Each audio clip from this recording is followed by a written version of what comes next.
Querida alma que me ouve agora, pare um instante, respire fundo, deixe o peso do dia escorrer dos ombros como gotas de chuva na janela.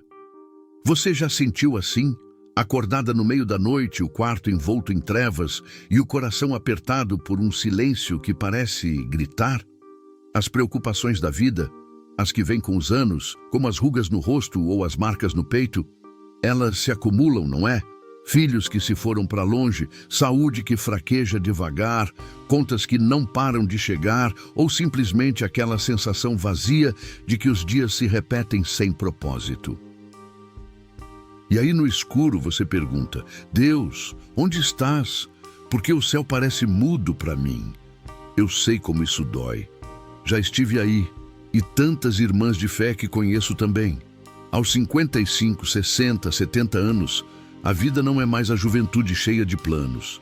É um vale de sombras onde o amanhã parece incerto. Mas escute isso com o coração aberto, porque este recado divino não veio para te deixar mais pesada, veio para iluminar. Deus não te deixa perdido no escuro. Ele está acendendo uma luz que você ainda não vê. Não é um clarão imediato, como um interruptor que se acende de repente. É um brilho suave, como o primeiro raio de sol que aquece a terra fria antes do amanhecer pleno. Pense na história da Bíblia, que é cheia de noites assim. Lembra de Elias, o profeta? Depois de uma grande vitória no Monte Carmelo, ele fugiu para o deserto, esgotado, pedindo a morte.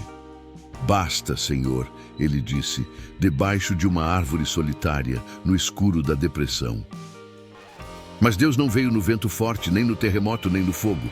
Veio num sussurro manso e delicado. 1 Reis 19:12. Aquele silêncio não era abandono, era o espaço sagrado onde Deus preparava o próximo passo. Elias saiu dali renovado, com uma missão maior. E você, minha irmã, meu irmão, seu silêncio atual pode ser o mesmo. Não é que Deus se esqueceu de você. Ele está criando o ambiente perfeito para o milagre. Como diz o Salmo 46:10, aquietai-vos e sabei que eu sou Deus. Aquietar não é desistir. É confiar que no silêncio Ele está trabalhando. Ele conhece cada lágrima que você derramou na almofada, cada suspiro que ninguém ouviu. Jeremias 29:11 nos lembra.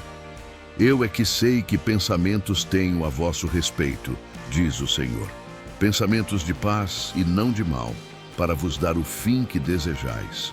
Hoje, neste vídeo que pode ser o seu refúgio diário, vamos caminhar juntos por essa jornada.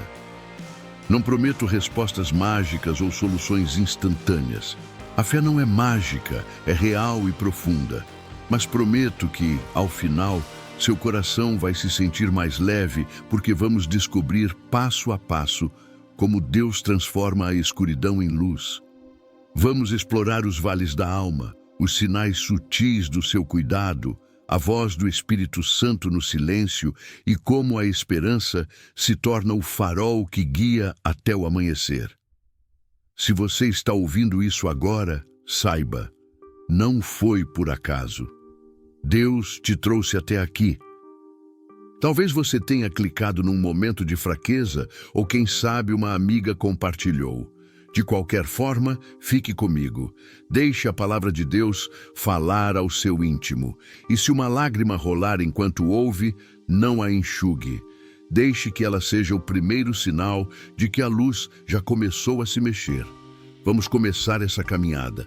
No próximo momento, falaremos da noite da alma, aquele lugar escuro onde Deus planta as sementes da redenção.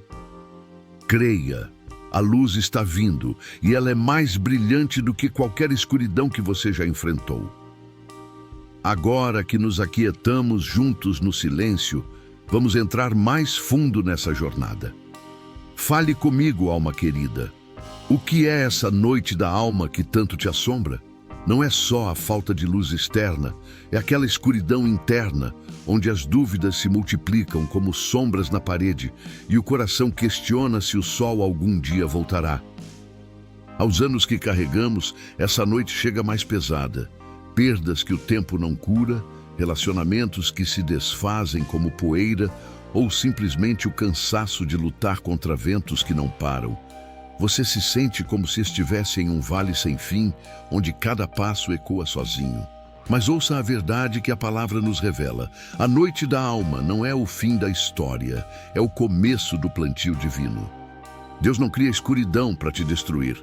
Ele a usa como solo escuro e rico, onde as sementes da fé brotam mais fortes. Pense em Jó, aquele homem fiel que perdeu tudo: família, saúde, bens. Sentado em cinzas, coberto de feridas, ele gritou para o céu: "Por que, Senhor? O que fiz de errado?" Jó 3:11. A noite dele durou capítulos inteiros, dor que faria qualquer um desabar. Mas no meio daquela escuridão absoluta, Deus não respondeu com explicações lógicas. Ele falou do redemoinho, mostrando a vastidão do seu poder. Jó 38. E no final, Jó foi restaurado em dobro, com uma fé que iluminava gerações. Sua noite não foi castigo. Foi o lugar onde Deus removeu o superficial para revelar o eterno. Da mesma forma, Davi, o rei poeta, conheceu noites assim. Perseguido por Saul, ele se escondeu em cavernas úmidas, com o coração batendo como tambor de guerra. 1 Samuel 24. "Por que me escondes o rosto?" Ele clamou no Salmo 13:1. A escuridão o pressionava, mas foi ali, no breu da caverna, que ele compôs hinos de confiança. "Ainda que eu ande pelo vale da sombra da morte, não temerei mal algum, porque tu estás comigo." Salmo 23:4. Davi não saiu da noite igual, saiu transformado, com uma intimidade com Deus que o fez rei de um povo. Veja o padrão, minha irmã. A noite da alma é o útero onde Deus gesta o novo. Ela quebra o que é frágil para fortalecer o que dura. E você? Qual é a sua caverna hoje? Talvez seja a solidão de uma casa vazia depois que os filhos voaram, ou a sombra da doença que rouba a energia dos dias, ou ainda o peso de decisões passadas que voltam como fantasmas na madrugada. Saiba, Deus vê cada camada dessa noite. Ele não te mandou para lá para te deixar ali. Ele caminha contigo, mesmo quando seus passos são inaudíveis. Como em Êxodo 13:21, quando os israelitas saíram do Egito, Deus ia adiante deles de noite numa coluna de fogo, iluminando o caminho no breu. Não era dia para eles verem tudo, era noite para aprenderem a seguir a luz que ele provia. Pratique isso agora. Feche os olhos por um momento. Imagine sua noite como um jardim escuro. Em vez de temer as sombras, pergunte: "Senhor, que semente estás plantando aqui?" A resposta virá não em trovões, mas em sussurros, uma memória de bênçãos passadas, uma palavra de um amigo, ou simplesmente a paz que invade sem explicação. A noite da alma testa a raiz da fé. Ela revela se estamos ancorados em Deus ou nas circunstâncias. E quando passa, você emerge não só sobrevivente, mas radiante, como a aurora que beija o horizonte. Não desanime nessa noite, alma amada. Ela é temporária, mas o que Deus planta nela é eterno. No próximo bloco, vamos falar do cuidado invisível de Deus, como Ele age nos bastidores, mesmo quando nossos olhos estão vendados pela dor. Fique comigo, a luz já começou a se mover. O vale noturno se transforma em um palácio antigo ao entardecer. Sombras longas nos corredores. Figura de uma mulher, como Esther, madura e determinada, caminhando por salões vazios, com guardas invisíveis ao fundo. Inserir cenas simbólicas, Ana orando no templo, mãos elevadas, fios de luz dourada tecendo uma tapeçaria invisível. Paleta, vermelhos terrosos e dourados sutis, com sombras profundas para enfatizar o invisível. Continuando nossa caminhada pela luz que ainda não vemos, vamos agora falar de algo que conforta o coração cansado, o cuidado invisível de Deus. Ah, alma querida, quantas vezes você se perguntou, onde está Deus nessa bagunça toda? Quando a noite da alma se alonga e nada muda, As orações parecem evaporar no ar. As portas continuam fechadas e o silêncio vira um eco vazio. Aos anos que levamos nas costas, isso dói mais fundo. Sentimos que o tempo escorre e o invisível parece indiferença. Mas a verdade bíblica nos sussurra o oposto. Deus nunca para de cuidar. Seu amor trabalha nos bastidores, tecendo fios que só o tempo revela.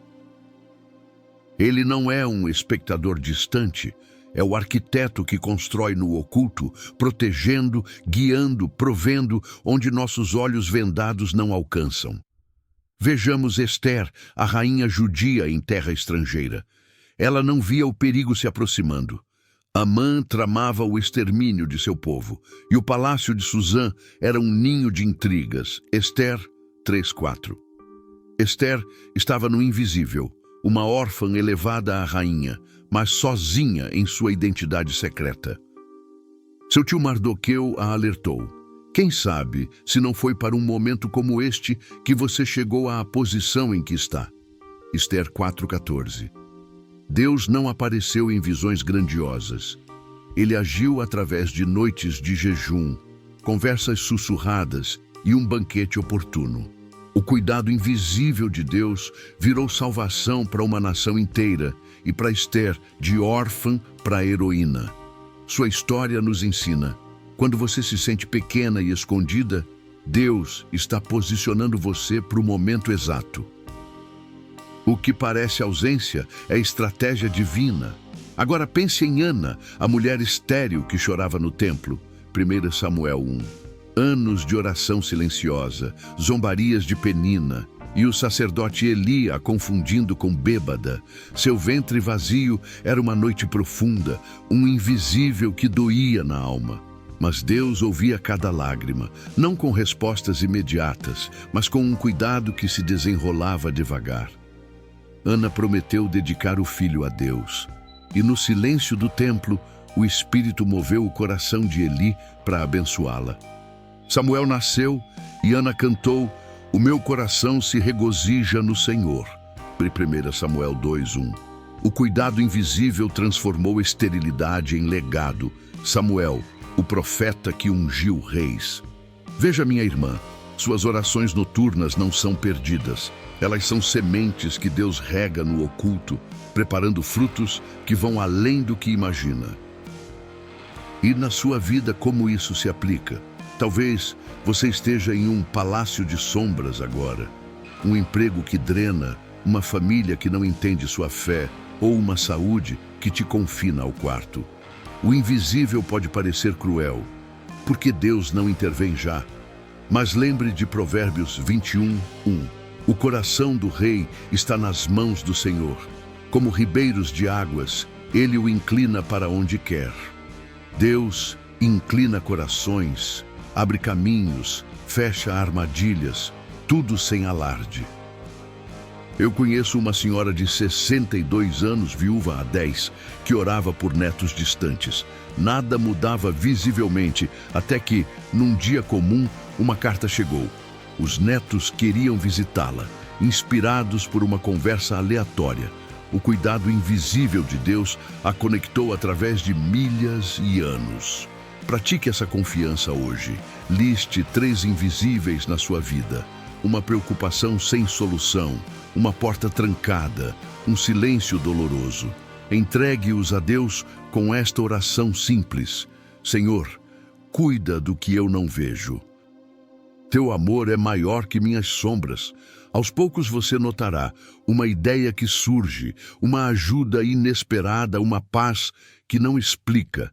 O cuidado invisível não é passivo, é o amor de Deus em movimento constante, como um rio subterrâneo que nutre a terra seca.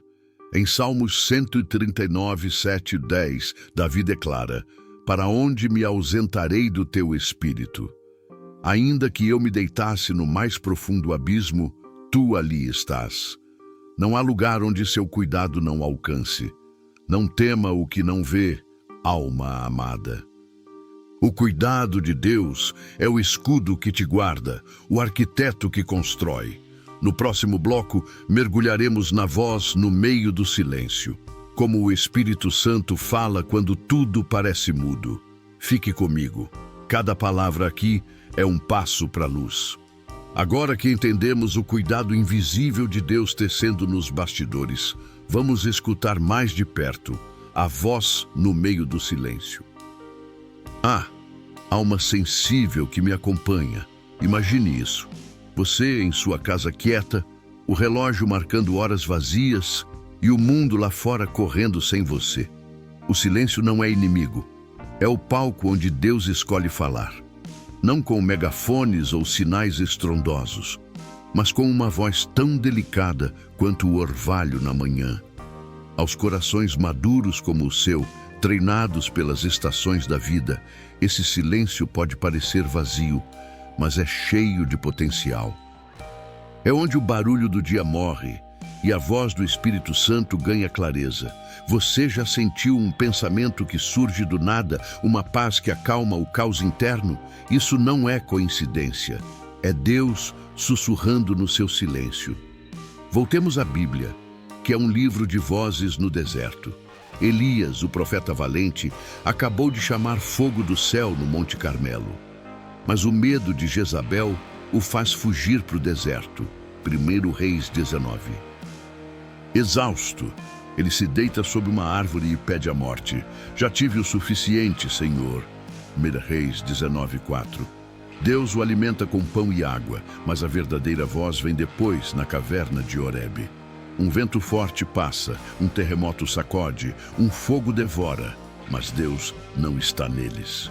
E depois do fogo, um silêncio tranquilo e pequeno. 1 Reis 19:12, em algumas traduções. Foi ali, no sussurro manso, que Deus renovou a comissão de Elias. Vai, volta pelo teu caminho, unge Hazael, Jeú e Eliseu. 1 Reis 19:15-16. O silêncio não era rejeição. Era o filtro que limpou o ruído, permitindo que a voz de Deus penetrasse a alma cansada. Elias saiu dali não quebrado, mas com um propósito renovado. E Maria, a jovem mãe de Jesus, seu silêncio foi o anúncio do anjo Gabriel em Nazaré, uma vila obscura. Lucas 1:26-38. Sozinha em sua casa simples ela ouve: alegra-te, favorecida, o Senhor está contigo. O silêncio da rotina diária se quebra com uma voz celestial, mas Maria responde não em pânico, mas em escuta. Eis aqui a serva do Senhor. Faça-se em mim segundo a tua palavra. Lucas 1:38. Seu sim veio do silêncio interior, onde o Espírito preparou o coração para carregar o Salvador. Maria não viu o quadro completo, a cruz, a ressurreição, mas ouviu o suficiente para obedecer. Seu exemplo nos mostra: a voz de Deus no silêncio exige rendição, não explicações. É um convite para alinhar nossa vontade à dele, transformando o comum em milagre. Na sua jornada, como aplicar isso? Talvez seu silêncio seja uma cama de hospital, onde o bip do monitor é o único som, ou uma cozinha vazia após o jantar, com memórias ecoando. O Espírito Santo fala aí, através de uma escritura que salta da página, um sonho que conforta, ou uma convicção que cresce no peito. Eu lembro de uma amiga de 58 anos, lidando com luto pelo marido. No silêncio das noites, ela começou a journaling, anotando pensamentos que vinham como sussurros: perdoe, avance, cuide de si. Aos poucos, esses sussurros viraram ações. Ela se voluntariou na igreja, encontrando cura ao ajudar outros. O silêncio dela não era vazio. Era o canal onde Deus falava cura. Pratique a escuta agora.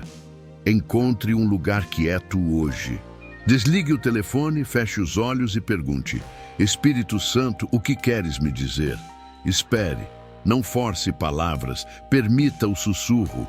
Como em João 10:27, Jesus diz: as minhas ovelhas ouvem a minha voz, eu as conheço e elas me seguem. Você é ovelha dele. Seu chamado corta o silêncio como uma brisa fresca. Em Zacarias 4:6 lemos: não por força nem por violência, mas pelo meu espírito, diz o Senhor dos Exércitos. A voz no silêncio é o Espírito em ação, guiando, consolando, direcionando sem alarde.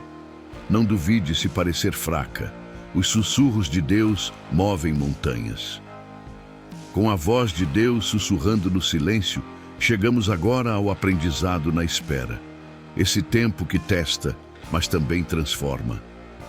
A alma perseverante que caminha comigo, quem nunca olhou para o relógio da vida e pensou: por que demora tanto? Aos anos que nos moldam, a espera pesa diferente. Não é mais a pressa da juventude, mas um cansaço profundo, onde o ainda não ecoa dúvida. Você ora por cura que não vem, por reconciliação que se arrasta, ou por direção que parece perdida no horizonte. A espera pode parecer prisão, mas na verdade é a sala de aula de Deus, onde a paciência vira mestra e a fé, aluna atenta. Não é um castigo, é um currículo divino, projetado para nos preparar para o que vem depois. Na espera, aprendemos a depender não do tempo humano, mas do eterno. A Bíblia é um testemunho vivo disso. Abraão, o pai da fé, esperou 25 anos pela promessa de um filho. Gênesis 12, 21. Aos 75 anos, Deus o chama: sai da tua terra e eu te abençoarei. Gênesis 12, 1-2. Ele obedece, mas o ventre de Sara permanece seco. Anos viram décadas. Abraão tenta ajudar Deus com Ismael, mas o Senhor diz: não, Sara terá um filho. Gênesis 18:10. Na espera, Abraão aprende paciência, de nômade ansioso a patriarca confiante. Aos 100 anos, Isaque nasce e Abraão ri de alegria. Gênesis 21:6. Sua espera não foi desperdício, foi o tempo onde Deus forjou um legado que abençoa nações. Romanos 4:18 nos diz: o qual em esperança creu contra a esperança. Utorá. Abraão aprendeu que a espera ensina a crer no impossível, transformando dúvida em testemunho. E Lázaro, o amigo de Jesus. Sua irmã Marta e Maria mandam mensagem: aquele que amas está doente. João 11:3. Jesus demora 2 dias, intencionalmente. Quando chega, Lázaro já cheira mal no túmulo há 4 dias. João 11:39. Marta questiona: Senhor, se estivesses aqui, meu irmão não teria morrido. João 11:21. Mas Jesus revela o propósito. Esta enfermidade não é para a morte, mas para a glória de Deus. João 11:4. Com um Lázaro sai para fora. Ele ressuscita o morto. João 11:43. A espera de Marta não foi crueldade. Foi a lição de que a glória de Deus brilha mais no atraso. Naqueles dias de luto, ela aprendeu a fé além da visão, e o milagre se tornou o sinal que muitos creram em Jesus. Na sua vida cotidiana, como isso se desenrola? Talvez sua espera seja por um filho pródigo que não liga, uma finança que não equilibra, ou uma paz interior que escapa. Aos 50, 60 anos, a espera dói porque o tempo parece curto, mas Deus usa cada dia para te ensinar. Paciência forja caráter, Tiago 1:3-4, e o caráter, esperança. Eu vi isso numa vizinha de 65 anos esperando venda de uma casa herdada para pagar dívidas. Meses de frustração, mas na espera, ela aprendeu a orar por outros em situação pior e encontrou alegria no serviço. Quando a casa vendeu, exatamente no tempo certo, ela disse: Deus me ensinou a esperar com graça. Sua espera virou escola de generosidade. Pratique o aprendizado agora. Pegue um papel e escreva uma espera atual. Ao lado, anote uma lição possível. Isso me ensina a confiar mais? Ou como isso me aproxima de Deus? Ore: Senhor, usa essa espera para me moldar. Ensina-me paciência como Abraão, fé como Marta. Em Abacuque 2:3, Deus promete: porque a visão ainda está para cumprir-se no tempo determinado, mas se apressa para o fim e não mentirá. A espera não é vã, é o tempo onde Deus remove impurezas, como ouro no fogo, para que brilhe mais puro. Salmos 27:14 nos exorta: espera no Senhor, Anima-te e fortalece o teu coração. Espera, pois, no Senhor. Na sala de aula da espera você não perde, você ganha sabedoria eterna. Abrace a mestra paciência, alma resiliente. O aprendizado na espera te prepara para o brilho pleno. No próximo bloco, veremos as pequenas luzes diárias, os sinais sutis que anunciam o amanhecer. Fique comigo, cada lição nos ilumina mais. Com o aprendizado da espera nos fortalecendo, vamos agora abrir os olhos para as pequenas luzes diárias, esses sinais sutis que Deus espalha como migalhas no caminho. A alma atenta que me segue, em meio à grande espera, é fácil fixar os olhos no horizonte distante e ignorar as brasas quentes aos pés. Aos dias que se arrastam com rotina pesada, lavar louça, esperar ônibus, lidar com dores crônicas, essas luzes podem passar despercebidas, mas elas são o jeito de Deus dizer: estou aqui, cuidando de você agora. Não são fogos de artifício grandiosos, mas velas que aquecem a noite, provando que o amanhecer não está longe. Valorize-as, porque as pequenas luzes são as sementes do milagre maior. Elas constroem fé gota a gota, transformando o ordinário em sagrado. A palavra nos ilustra isso lindamente no deserto de Israel. Após a escravidão no Egito, o povo de Moisés caminha 40 anos pelo Sinai árido, murmurando por fome. Êxodo 16. Deus não manda um banquete opulento, ele envia maná, pão do céu que cai como orvalho toda manhã, suficiente para o dia. Êxodo 16, 4. Recolhei o que precisais, nem mais nem menos, instrui Moisés. Era uma pequena luz diária, não resolvida a jornada toda, mas o suficiente para sobreviver e confiar. Alguns tentaram estocar e apodreceu. Êxodo 16, 20. Lição de que as luzes de Deus são frescas para o hoje, ensinando dependência diária. No final, o maná os levou à terra prometida. Suas pequenas porções não eram escassez, eram o cuidado invisível virando visível, um dia de cada vez. Outro exemplo é a viúva de Sarepta, na fome profetizada por Elias, 1 Reis 17. Ela e o filho tinham só um punhado de farinha e azeite, o fim iminente.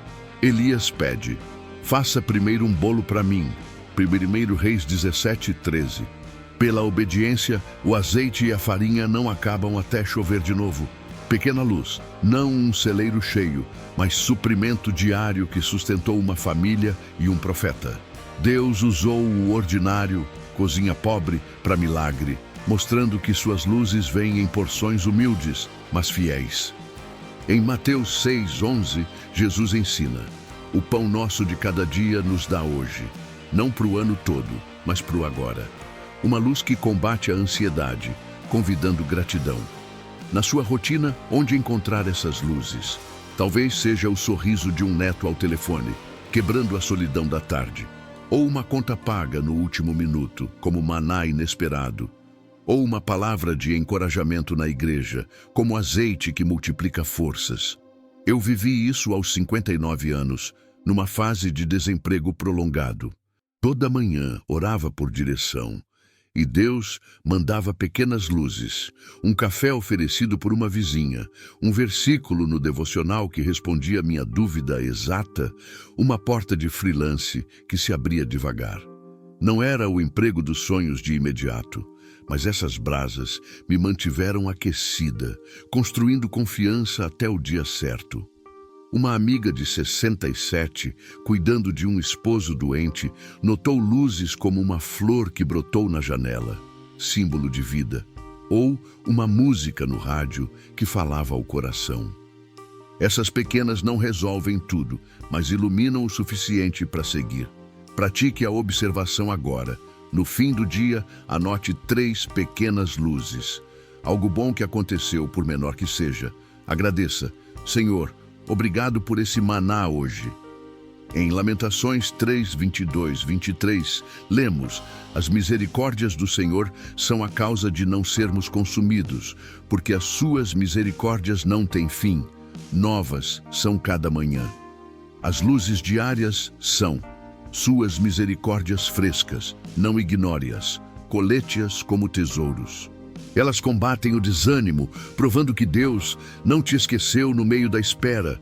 Salmos 118, 24 declara: Este é o dia que o Senhor fez, regozijemo-nos e alegremo-nos nele. Cada dia tem sua luz pequena, convidando o regozijo. Não subestime as brasas, alma grata. As pequenas luzes diárias são o prelúdio do sol pleno. No próximo bloco, veremos como a dor se torna caminho, transformando o sofrimento em degraus de redenção. Fique comigo. Cada sinal nos guia mais perto. Com as pequenas luzes diárias nos guiando, chegamos agora ao bloco mais delicado, quando a dor se torna caminho. Ah, alma ferida que me ouve, quem de nós não conhece o peso da dor? Aos anos vividos, ela chega não como visita passageira, mas como hóspede que se instala. Dores físicas que rangem nos ossos, emocionais que apertam o peito ou espirituais que questionam o próprio céu. Você acorda com o corpo protestando ou o coração sangrando por uma perda que o tempo não apaga. A dor pode paralisar, fazendo-nos perguntar: Deus, por que permites isso? Mas a verdade profunda da fé é esta: a dor não é um beco sem saída. É um caminho que Deus usa para nos levar mais alto, forjando caráter, empatia e uma intimidade com Ele que só o fogo revela. Não é que Deus cause a dor por prazer, Ele a redime, transformando lágrimas em rios de bênção. Paulo, o apóstolo incansável, viveu isso na pele. Após sua conversão dramática, ele plantou igrejas, sofreu naufrágios e prisões, mas carregava um espinho na carne. Uma dor crônica, talvez doença ou perseguição interna, 2 Coríntios 12, 7 e 10.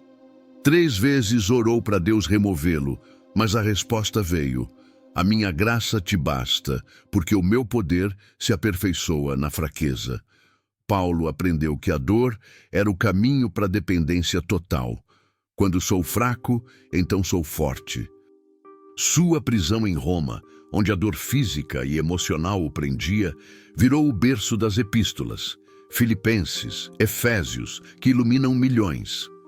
A dor de Paulo não o quebrou. O moldou em vaso para a glória de Deus, ensinando que o sofrimento refina como ouro no cadinho. Jó, o homem íntegro, enfrentou a dor suprema, perdeu filhos, saúde e bens num só golpe. Jó 1, 2. Sentado em cinzas, ele rasgou as vestes e clamou: Nu saí do ventre de minha mãe e nu voltarei. O Senhor o deu, o Senhor o tomou, bendito seja o nome do Senhor. Jó 1, 21. A dor o levou ao limite, debates com amigos, perguntas a Deus. Mas no redemoinho final, Jó viu a soberania divina. Eu te conhecia só de ouvir, mas agora os meus olhos te veem. Jó 42:5. Deus restaurou em dobro, mas o verdadeiro ganho foi a visão. A dor era o caminho para uma fé mais profunda, não baseada em prosperidade, mas em quem Deus é. Jó emergiu não só restaurado, mas sábio, com empatia para aconselhar outros. Sua história nos mostra: a dor remove o superficial, revelando o eterno. Na sua caminhada diária, como navegar isso? Talvez sua dor seja crônica, artrite que limita os passos ou luto por um ente querido que deixa o lar vazio. Aos 60, 70 anos, a dor acumula, mas Deus a usa como degrau.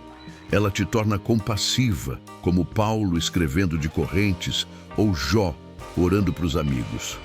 Eu testemunhei numa irmã de igreja de 63 anos com fibromialgia que aprendia a cama. A dor a isolava, mas na quietude forçada, ela começou a ler a Bíblia e escrever devocionais online, tocando vidas que nunca conheceu. Sua dor virou caminho para ministério, provando Romanos 8:28. Todas as coisas cooperam para o bem daqueles que amam a Deus. Não negue a dor. Pergunte: Senhor, que caminho estás pavimentando aqui? Pratique a redenção agora. Em um momento de dor, respire e declare: esta é meu caminho para a tua glória. Compartilhe com alguém. Sua história pode ser a luz na dor alheia. Em 2 Coríntios 1:4, Paulo diz: o qual nos consola em todas as nossas tribulações, para que possamos também consolar os que estiverem em alguma tribulação. A dor te equipa para consolar, transformando o sofrimento pessoal em ponte para outros. Hebreus 12:11 nos encoraja. Toda disciplina, na verdade, pelo que se tem participado, não parece ser de gozo, mas de tristeza. Por outra, depois produz fruto pacífico de justiça. O caminho da dor leva à justiça, paz, retidão, frutos eternos. Não fuja dela, ande confiando que Deus caminha contigo. Após o caminho da dor nos moldar, entramos agora no mistério mais belo, como o Espírito Santo ascende dentro de nós. Ah, alma que busca luz verdadeira, imagine isso. Enquanto o mundo lá fora pode ser noite cerrada, dentro do seu peito uma chama eterna se acende, dissipando sombras sem esforço. Aos anos de experiência que carregamos, essa luz interna é o bálsamo que cura as feridas profundas, trazendo paz que não depende de sol externo. Não é uma emoção passageira, é o Consolador prometido, habitando como fogo vivo, guiando o discernimento e enchendo de força quieta. Quando o Espírito ascende, a escuridão perde o poder, porque a luz de Deus não é externa, mas o fogo que queima no íntimo, transformando-nos de dentro para fora. O livro de Atos nos mostra isso no Pentecostes, Atos 2. Os discípulos, escondidos no cenáculo após a crucificação, viviam no medo, portas trancadas, corações pesados pela perda de Jesus. De repente, um som como de vento impetuoso enche a casa, e línguas de fogo se assentam sobre cada um. Atos 2, 2, 3. Não era fogo destruidor, mas acendimento interno. Todos foram cheios do Espírito Santo e começaram a falar noutras línguas. Atos 2, 4. Pedro, outrora covarde, pregou com ousadia, e 3.000 almas se converteram. O Espírito acendeu neles não só palavras, mas coragem e unidade, luz que saiu do quarto escuro para iluminar Jerusalém. Seu exemplo revela: o acendimento do Espírito vem na fraqueza, transformando medos em testemunho, e o interno vira impacto eterno. Jesus preparou isso em João 14. E eu rogarei ao Pai, e Ele vos dará outro Consolador, a fim de que esteja para sempre convosco, o Espírito da verdade. João 14, 16, 17. Mais adiante: deixo-vos a paz, a minha paz vos dou, não vô-la dou como a dá o mundo. João 14, 27. Após sua partida, o Espírito acende essa paz que excede todo o entendimento. Filipenses 4, 7. Guardando corações e mentes em Cristo Jesus. Pense nos discípulos no barco, tempestade rugindo. Jesus dorme, mas sua paz interna acalma o mar. Marcos 4,39. O Espírito faz o mesmo em nós. Acende discernimento para decisões sábias, consolo para noites solitárias e fruto como amor, alegria, paciência. Gálatas 5, 22, 23. Não é luz fraca, é o fogo que purifica e ilumina caminhos ocultos. Na sua vida real, como sentir esse acendimento? Talvez no silêncio da oração matinal, quando uma convicção surge: perdoe essa mágoa antiga. Ou na fadiga do dia, uma força inexplicável para cuidar de um familiar. Aos 55 anos, eu passei por uma depressão pós-aposentadoria. Dias cinzentos onde nada brilhava. Mas no estudo da palavra, o Espírito acendeu uma chama. Versos como Romanos 8, 26.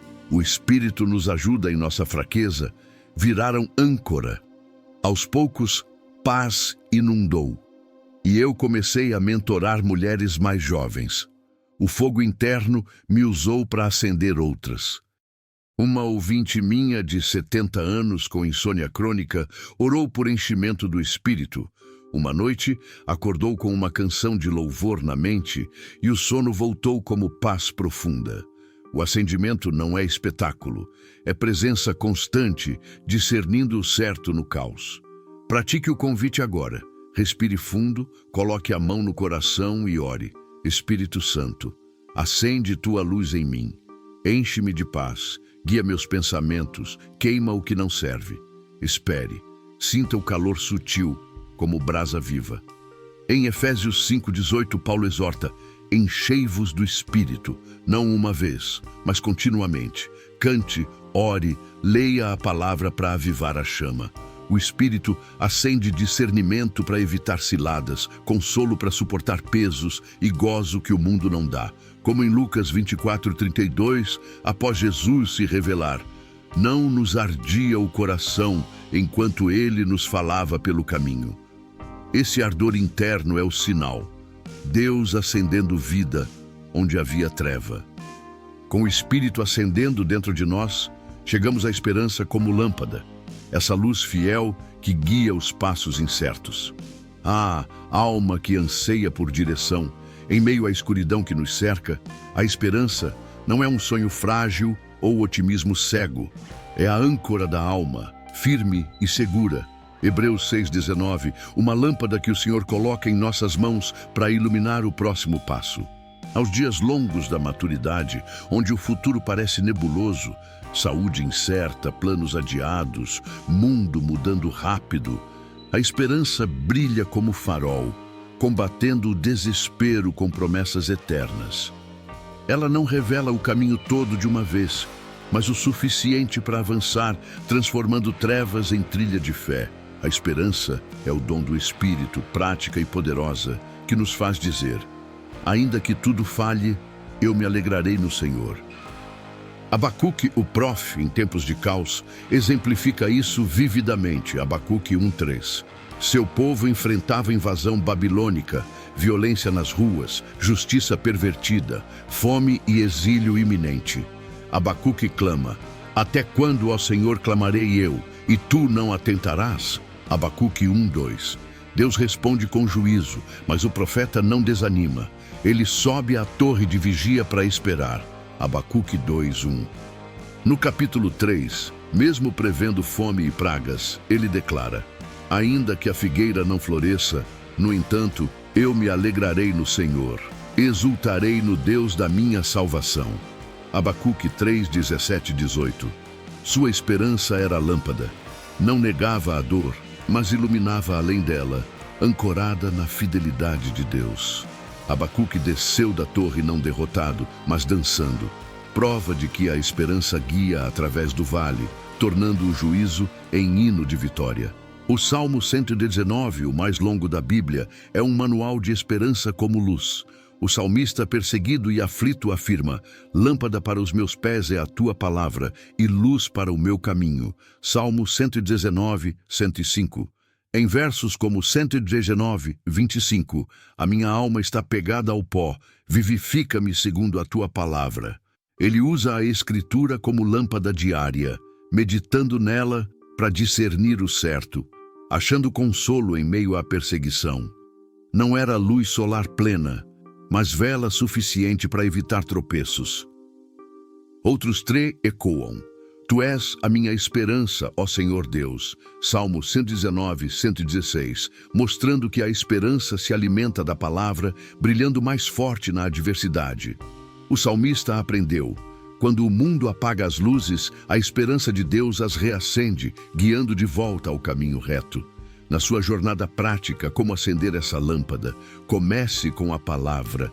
Leia um salmo pela manhã, deixando versos como Abacuque 3:19, o Senhor Deus é a minha força, ecoarem no dia. Em tempos de dúvida, recite: a minha carne e o meu coração desfalecem, mas Deus é a rocha do meu coração. Salmo 73, 26. Aos 60 anos, numa fase de incerteza financeira, eu usava a esperança como rotina. Anotava uma promessa bíblica no espelho e, à noite, agradecia o que a lâmpada iluminou. Uma refeição compartilhada, uma ligação de um filho. Virou hábito que dissipou o medo. Uma irmã de 68, lidando com perda de mobilidade, adotou esperança diária. Orava Abacuque antes de dormir e acordava notando pequenas vitórias, como uma caminhada curta sem dor. A esperança não remove obstáculos, mas ilumina o desvio sábio. Pratique a luz agora. Escolha um verso como lâmpada. Salmo 119, 105, por exemplo. Escreva-o num papel, leia em voz alta 3 vezes e pergunte: Senhor, que passo isso ilumina hoje? Deixe a esperança guiar decisões, perdoar em vez de guardar rancor, servir em vez de se isolar. Em Romanos 15:13, Paulo ora: Ora, o Deus da esperança vos encha de todo o gozo e paz no vosso crer. Essa esperança é contagiosa, brilhando para outros. Isaías 40:31 promete: Mas os que esperam no Senhor renovam as suas forças, sobem com asas como águias. Não corra no escuro, ande com a lâmpada acesa, ela te leva ao nascer do sol.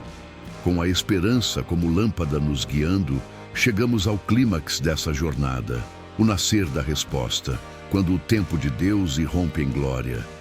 Ah, alma que perseverou até aqui, imagine o primeiro raio de sol rompendo a noite longa, não devagar, mas com poder que dissipa toda sombra, enchendo o céu de cor e vida.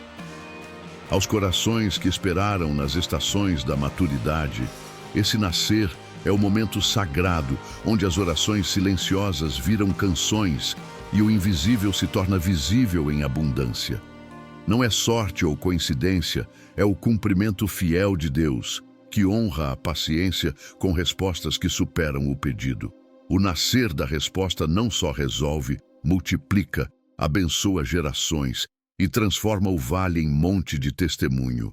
Celebre, seu amanhecer está próximo, porque o Senhor que prometeu é fiel para cumprir. Ana, a mulher de oração incansável, viveu esse nascer milagroso. 1 Samuel 1:2. Anos de esterilidade, zombarias da rival Penina e visitas ao templo cheias de lágrimas. Ana chorava e não comia. 1 Samuel 1:7. Seu coração doía como ferida aberta, mas ela derramou tudo perante o Senhor. Se me deres um filho, eu o dedicarei a ti. 1 Samuel 1:11. Eli a abençoa e Deus ouve. Após tanto tempo, Samuel nasce, não só um filho, mas o profeta que unge reis e guia Israel. Ana canta em triunfo: O meu coração se regozija no Senhor, a minha força se exalta no Senhor. 1 Samuel 2:1. Seu nascer não foi egoísta. Multiplicou bênçãos, mostrando que a resposta de Deus vai além do pessoal, tecendo legados eternos. A espera de Ana virou o nascer de uma nação renovada. Zacarias e Isabel, idosos e sem filhos, experimentam o mesmo milagre. Lucas 1. Zacarias, sacerdote, serve no templo quando o anjo Gabriel aparece. Não temas, Zacarias, porque a tua oração foi ouvida. Isabel dará à luz um filho, e lhe chamarás João. Lucas 1:13. Cético pela idade avançada, ele fica mudo até o 8º dia do nascimento. E quando confirma o nome, sua língua se solta em louvor. Bendito o Senhor Deus de Israel, porque visitou e redimiu o seu povo. Lucas 1:68. João, o precursor de Jesus, nasce para preparar caminhos. O nascer na velhice de Zacarias não foi tardio. Foi perfeito, provando que o tempo de Deus ignora calendários humanos. Sua resposta iluminou o Messias, transformando uma casa silenciosa em eco de salvação. Na sua história pessoal, esse nascer pode estar se aproximando. Talvez você ore há anos por restauração familiar, como Ana por um filho ou por um propósito renovado na aposentadoria, como Zacarias na terceira idade. Aos 65 anos, eu vi-o nascer numa amiga que esperava reconciliação com uma filha distante. Após orações diárias, uma carta chegou e o laço se refez mais forte, com netos visitando pela primeira vez. Não foi imediato, mas quando veio, multiplicou a alegria. Outra irmã, de 72, orava por saúde para viajar. O nascer veio como um tratamento inesperado, permitindo uma peregrinação à Terra Santa que tocou sua alma. O nascer de Deus é assim. Não só atende, mas excede, como Efésios 3:20 promete. aquele que é poderoso para fazer infinitamente mais do que tudo quanto pedimos ou pensamos. Pratique a expectativa agora. Visualize seu nascer.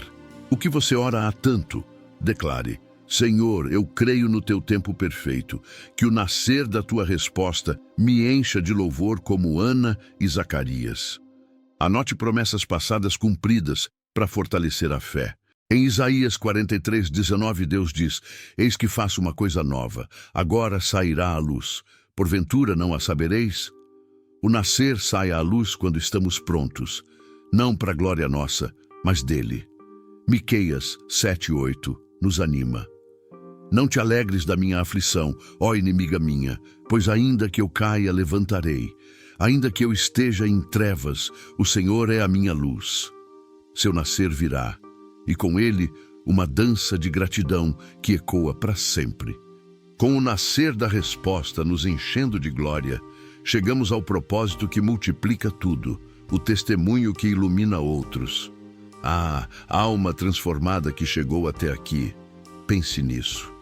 A luz que Deus acendeu em você não é para ficar trancada no peito, é para se espalhar como fogo em palha seca, tocando vidas que andam na mesma escuridão que você venceu. Aos anos de sabedoria que carregamos, o testemunho ganha peso eterno. Não é fanfarronice, mas a história simples de como Deus nos tirou do vale, que vira ponte para quem ainda tropeça. Seu nascer pessoal se torna farol comunitário, cumprindo o mandamento de Jesus. Vós sois a luz do mundo. Mateus 5:14. O testemunho não é opcional, é o jeito de Deus fazer sua luz contagiosa, transformando um iluminado em muitos. Pedro, o pescador impulsivo, é o exemplo vivo disso. João 21 e Atos 2. Após negar Jesus 3 vezes na noite da crucificação, não o conheço, Mateus 26:74. Ele se afundou em culpa, pescando em vão na praia escura. Mas no nascer do sol, Jesus aparece. Simão, filho de Jonas, amas-me? João 21:15-17. Pedro é restaurado e seu testemunho ascende. No Pentecostes ele prega para a multidão: arrependei-vos e cada um de vós seja batizado. Atos 2:38. 3.000 almas se rendem. O negador vira pilar da igreja. Seu testemunho não escondeu a falha. A exaltou a graça, iluminando pescadores, judeus e gentios. Pedro aprendeu: a luz que Deus acende em nossas fraquezas brilha mais forte quando compartilhada, multiplicando o reino como rede lançada ao mar. A mulher samaritana no poço de Jacó mostra o poder do testemunho cotidiano. João 4. Sozinha ao meio-dia, hora de evitar olhares por sua vida conturbada, 5 maridos e um atual, João 4:18, ela encontra Jesus, que revela: eu o sou, o que falo contigo. João 4:26. Em vez de vergonha, ela corre para a cidade. Vinde, vede um homem que me disse tudo o que tenho feito. Porventura não é este o Cristo? João 4:29. Samaritanos, rivais dos judeus, creem por seu testemunho.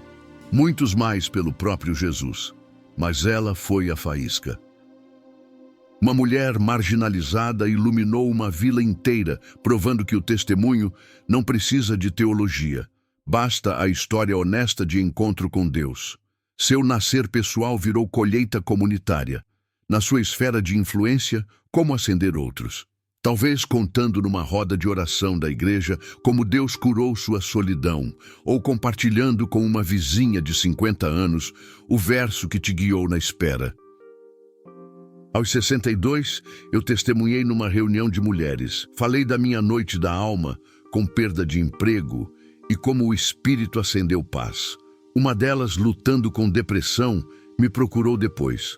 Oramos juntas e ela encontrou esperança.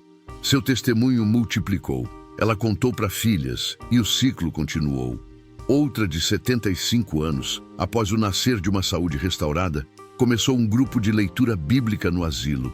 Luzes acendendo em rostos envelhecidos. O testemunho é assim, simples, mas poderoso, como Atos 1:8. Recebereis poder ao descer sobre vós o Espírito Santo e sereis minhas testemunhas. Não espere perfeição. Compartilhe o que Deus fez. Uma conversa, um post, uma oração. Pratique o compartilhamento agora. Pense em alguém na escuridão, um familiar distante, uma amiga cansada. Ore. Senhor, usa meu testemunho para acender neles tua luz. Escreva uma frase simples. Deus me tirou do escuro assim, e envie. Em 1 Pedro 3,15 lemos: Sede prontos para responder a qualquer que vos pedir razão da esperança que há em vós. Seu testemunho dá razão à esperança, iluminando caminhos alheios. Salmos 145,4 nos inspira. Uma geração louvará a outra pela tua força e anunciará as tuas obras poderosas. Sua luz, compartilhada, gera gerações de louvor. Não guarde, espalhe. O mundo precisa do seu farol. Pedro pregando para a multidão, mulher samaritana levando amigos ao poço, rede de luz se expandindo. Texto na tela. Testemunhe. Ilumine o mundo. Seja o farol que Deus fez de você, alma missionária. O testemunho multiplica a luz eterna. No bloco final, oraremos juntos pela entrega total, selando essa jornada em paz. Fique comigo. Sua luz já brilha longe. Chegamos ao fim dessa jornada sagrada, alma querida, que caminhou comigo do escuro ao amanhecer. E que jornada foi? Lembra como começamos no silêncio da presença divina, onde o peso da noite parecia insuportável?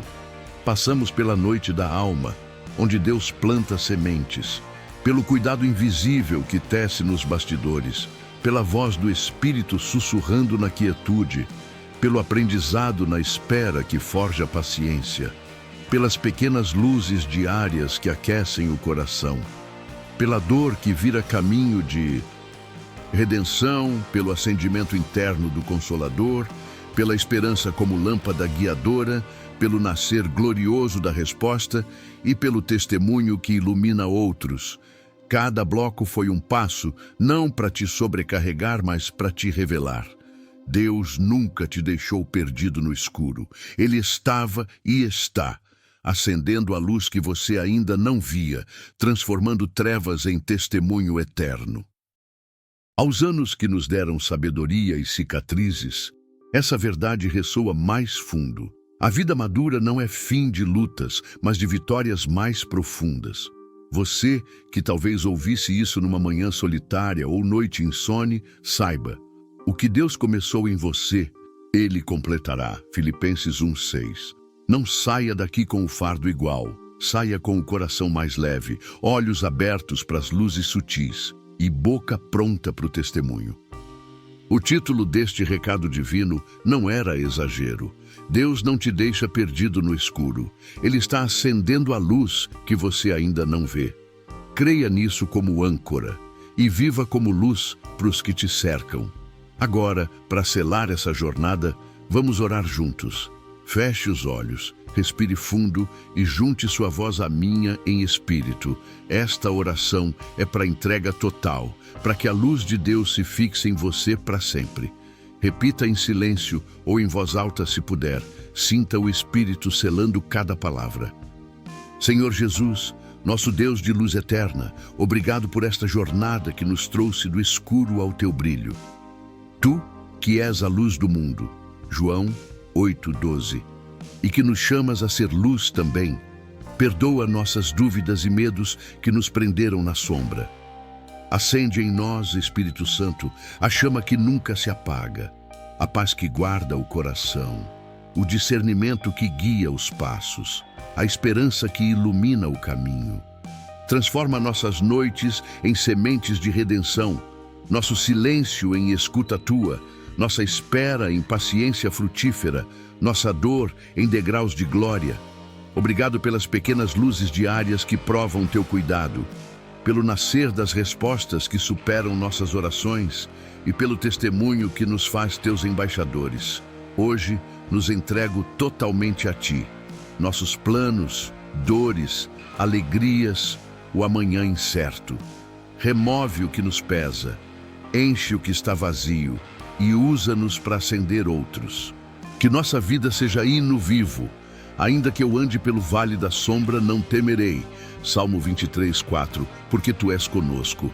Em teu nome poderoso, selamos esta fé. A luz já venceu a treva. Amém. Querida alma, se este recado tocou fundo, curta, comente sua luz favorita e inscreva-se para mais jornadas assim no recado divino. Compartilhe com quem precisa. Sua luz pode ser o nascer de alguém. Deus te abençoe abundantemente, que sua luz te envolva hoje e sempre. Até o próximo. Ande no brilho que Ele acendeu em você.